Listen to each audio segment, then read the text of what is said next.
Inside PressBox. Well, unless you've been sleeping under a rock, the buzz you've been hearing is not yet the sounds of engines racing at over 200 miles per hour on the streets of downtown Baltimore. Rather, it is the entrance onto the stage of Baltimore Racing Development, the company that is working tirelessly to bring this festival of speed here to Baltimore by 2011.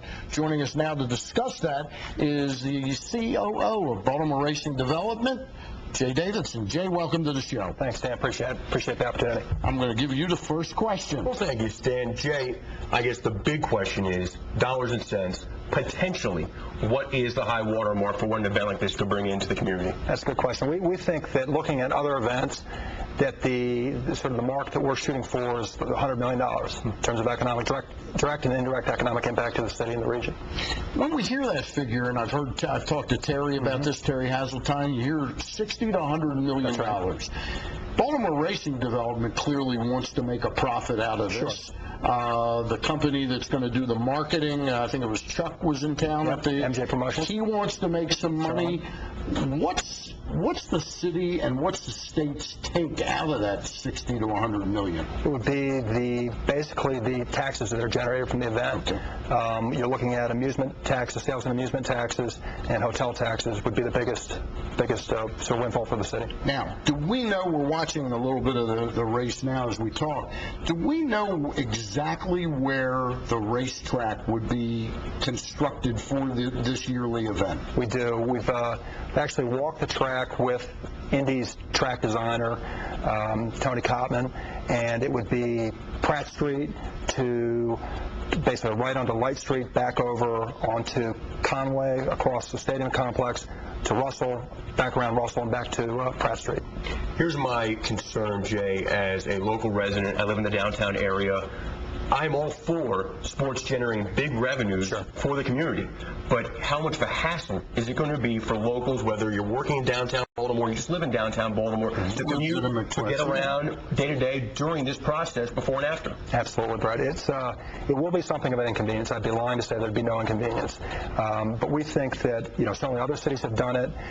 We think that given the work that we're putting into it 2 years out from this event, we're really talking about the fall of 2011 for the first running of this, should we be given the opportunity, that we can mitigate the noise, the sort of handle the traffic that inevitably will come to one of these events, and make this just a great world-class event for the city of Baltimore. I got a quick question about the noise factor. I was talking to a couple of people at the press conference the other day. A noise study. It's going to be noisy. Right. I know that. How noisy is it?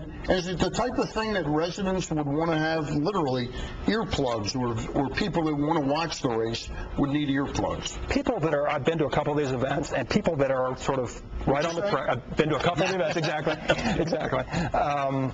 Do tend to want to put earplugs in. A lot of people actually follow their particular drivers with sort of radio hooked up to the particular drivers that they like.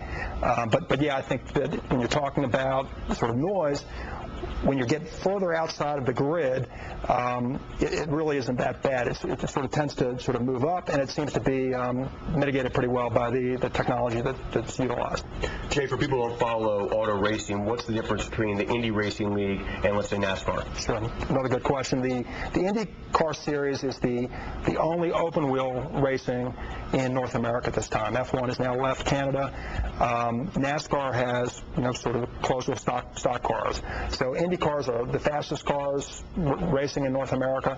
As Stan was saying, upwards of 200 miles an hour, particularly on the ovals. They typically average about 220 when they're going sort of at Indy. I think to about 170, 180 on our streets. Real quick, we're now in August.